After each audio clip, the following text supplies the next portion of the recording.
Shut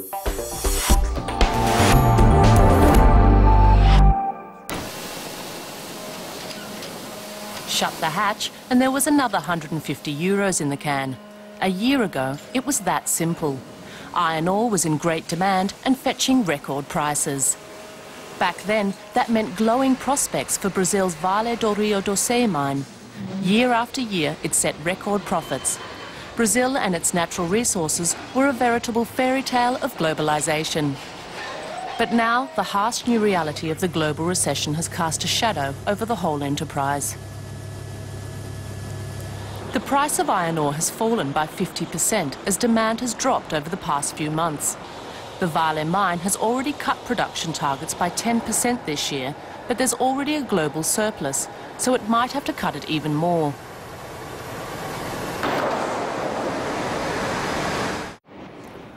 A minor hiccup, say the more optimistic experts.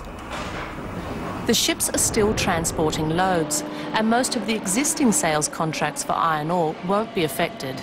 But even now, many big ships are waiting idly at anchor in the ports.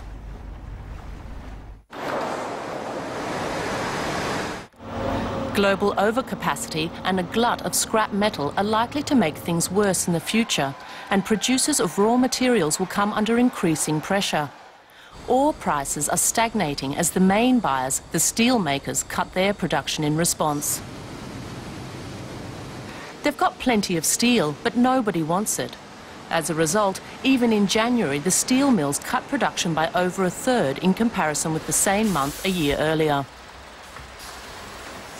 Washing machines are a good example. Last year, the sector managed to turn a profit for the first time in a long time, but now the warehouses are filling up again. The commodities traders in Rio de Janeiro are watching in disbelief as the prices slide further and further. Scrap metal prices have been just as badly hit as iron ore prices. Germany's generous subsidies offered to car owners trading in old vehicles for brand new ones, for example, have done little to boost demand. So who still needs Brazilian iron ore? 1,300 people have already been laid off, and the first protests have been staged, like this one near the Vale mine.